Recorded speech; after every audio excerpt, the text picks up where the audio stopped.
Hello, I'm Logan Kimball. I'm shooting this video as a part of the assignment for my advanced coaching theory class. Uh, so I'm supposed to shoot a 5 to 10 minute video discussing my strength conditioning journey here.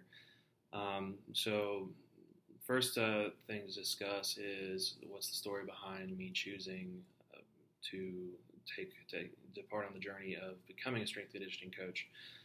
Um, so I've done some thinking about this, and I would probably uh, bring it back to high school, I would suppose, because I've that's kind of where I got the itch to coach. I hadn't thought about doing it as a career at that point, but it was my first taste of coaching somebody and then being rewarded for doing so. Uh, it would have started out because of my Olympic lifting coach. His wife had ended up having a stroke. He had to come out of retirement in order to get some better insurance for her. So he had the choice of either being a bus driver or trying to be a strength conditioning coach at a local school. So I was at a private school in Newnan, Georgia. That's where I'm originally from, and the football. In fact, I was part of the inaugural football team there, the very first one. So they were trying to find, their identity as far as their football team, and they had gone through a couple of football coaches, two or three, before my coach ended up becoming the strength conditioning coach. Before he was there, it was the football staff controlling the weight room, and so we mainly did bigger, faster, stronger. And though they were knowledgeable, they were not the same caliber as my coach as far as the Olympic lifts go. So, coach is Ben Green. Uh, he's a senior international coach for the United States USA weightlifting. He's been in the sport for a long time. I think he started in the '60s. Ended up having two athletes in the '96 Olympics, both two males, one in the lightest category and one in the heaviest weight class. But anyway, he ended up coming into the weight room one day, and I actually had heard about him before. But we got to talking with him, and he saw that a few of us had been interested in Olympic lifting, and when he saw that we could do it fairly well for our stage there, he had us start competing, and from there me and my friends became pretty obsessed with it. We would compete together and compete against each other, and eventually, as a senior in high school, he allowed me to help out with some of the younger guys, some of the freshmen and the sophomores in high school, and had me help them learn how to clean and things. So, and he didn't have to do that. He was very, it was not that many people. He just gave me that opportunity to get my feet wet with coaching. And I loved it. I loved seeing the success of the people I was coaching. And so going on into college, I went to University of West Georgia. I was pursuing a bachelor's degree in psychology. And I was good at psychology. I liked it. I thought it was very interesting. I had gotten a fairly high score on my AP exam from high school, so I was able to exempt several courses. But I remember one summer, it would have to have been the summer of 2013. I remember waking up in a cold sweat and realizing that I was going down the wrong path, that I enjoyed talking to people and trying to hash out their lives, their problems, their insecurities, and things like that. I enjoyed that, but I realized that that wasn't the place for me. I didn't belong inside of an office and talking to people all day. I needed to be working with athletes, and I needed to be helping people that were active and in an active way. So I up and decided to go to the University of Georgia and pursue their exercise and sports science curriculum. I ended up being in health and physical education. and had a fantastic experience there with our coach, our physical education teacher, our professor, I should say, was a lady from, I believe she was from Denmark, and she was absolutely a drill sergeant, but she was wonderful. Taught me a lot of things about coaching and managing class sizes and managing different age groups, and got to do that at several local schools, and that's where I had some fantastic internships, and I would say that's when I really solidified my path that I was going to graduate and get my CSCS and pursue a career in strength conditioning. So next couple of items, it says, what are your goals as a strength conditioning coach? So one of the main goals that I have as a strength conditioning coach is that I want to empower my athletes with knowledge, not just what they need to do, but why they need to do it, and why are we doing this. I think that, if you, and I'm really big about, teaching a person to fish is a lot more effective than giving them a fish. So I think it's important because you, as an athlete, you will be competing in your sport for, several years if you're lucky, but it's a small percentage that gets to go on to college and play, and it's an even smaller percentage that gets to go on to the professional level and play.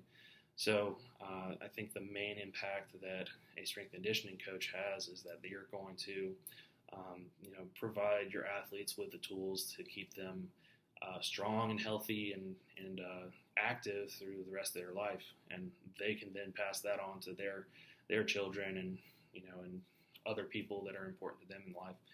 So that would be a big goal of mine, and that segues to the next thing. What is your dream job? So my dream job would be one that allows me to find a balance between adequately providing for my loved ones, and in both terms of time and money. So if the job rewards me as far as a lot of money goes, that's fantastic. But if my family's miserable and we don't have enough time to spend meaningful moments together, then I think that would very much detract from having a lot of money. So there's a lot of those things that are balancing out, and I think part of it is going to have to be a play between sacrificing a certain amount of time in order to set myself up to be able to get there. So that would be the dream job, though. I understand that it's not always the case that you get there immediately, but that's what I'm looking to find in life. So I want a job that rewards me not only in terms of money, but also in having a positive impact on the lives of others. That's another big part of the job that would make it a dream job for me.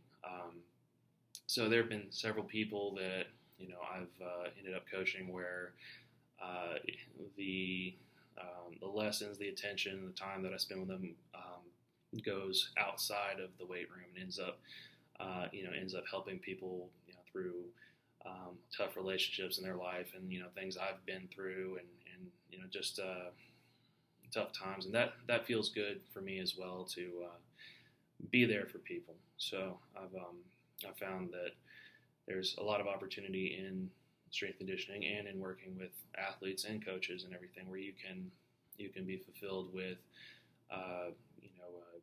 doing things that are outside of the four walls of the gym.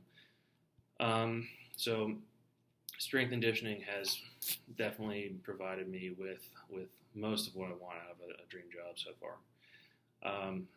So next item is your plan to reach your goals and dream job. So I'm, on the track to finish my master's here. I'm very excited to do that.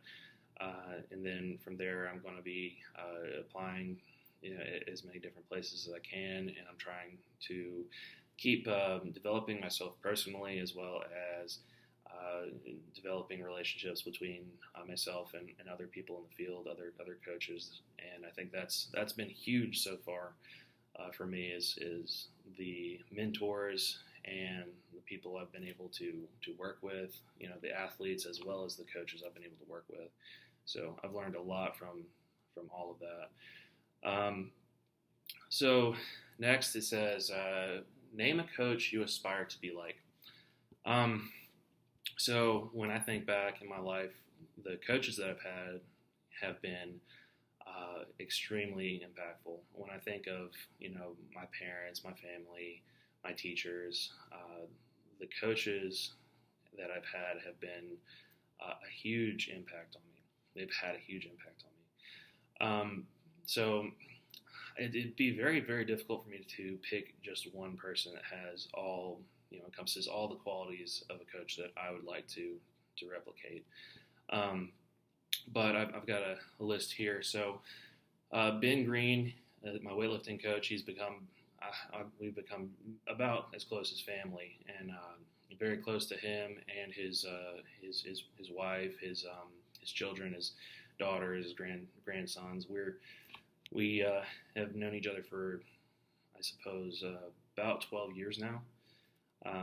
He has the qualities that I would like to get from him if I could. His approachability. When you talk to Coach Green, you know that he's genuine. You're talking to somebody that what you see is what you get. He gives you honest feedback. It's not always the most I'd say sugar-coated, but it's definitely been useful. You know that you can talk to him one-on-one without any sort of beating around the bush, and that was huge for me when I was growing up. When I was in high school, he was a person I could go to and discuss things that would be causing me stress that I didn't feel like I could discuss with anybody else. So I think that's huge. Also, he was one that empowered his athletes and the ones that really cared about, their performance and their health. He was one that would definitely empower you with the knowledge of why we're doing this. And I remember he gave me all sorts of books and things, and spent a lot of extra time that he didn't have to. So really appreciated him. Second person on my list here is my father-in-law. My father-in-law is a football coach, has been coaching up at Mill Creek High School for several years now, and he's been coaching in general for, I'd say, over 30 years now, yeah. Anyway, I would like to, I've learned a lot from him about balancing family with coaching. He coaches year-round, typically with the Coronas, throwing us all a curveball, but he coaches year-round between football. He manages the weight room as well, and he coaches the women's track and field team. So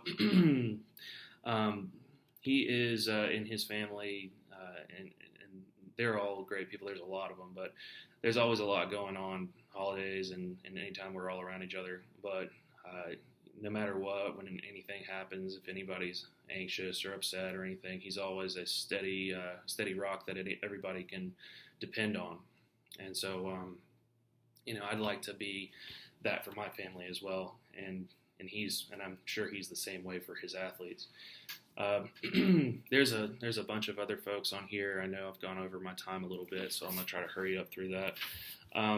Back in high school, my football coaches, Ron Beecham was first one, and he took the time to give me driving lessons. Had the offensive lineman coach, he'd take all of us out to dinner on Thursday nights before a game. The guy I did my internship for was Coach Brian Pulliam, and he was awesome. He's provided me my first internship and spent a lot of extra time educating me and discussing things with me outside of his requirements, and that made a huge impact on me. Corey Davis, I was extremely impressed with him. He runs Core Blend up at Watkinsville, Georgia.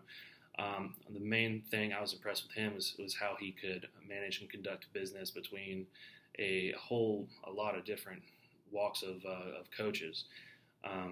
and he was very cool, calm, and collected. I never saw him lose his temper with anybody, and he had this ability to make us all work cohesively together and just make things run in that gym smoothly, as smooth as butter. So would love to get that from him. Dr. Cody Hahn and Caleb Williams are extremely brilliant professors, and they've been huge with these last few semesters that I've had. When I got done with the UGA, I thought I knew a good bit, and then talking to these guys, they're terrifyingly smart. I figured out that man, I'm just at the tip of the iceberg. So I'm very fortunate to have them as mentors. But to answer the question, I aspire to surround myself continuously with individuals such as these, and make myself better through trying to learn what makes them successful. I want to still remain true to myself as far as who I aspire to be. I aspire to be the best version of myself, and I'm looking forward to developing the person that I want to be out of the person that I am now. Thank you.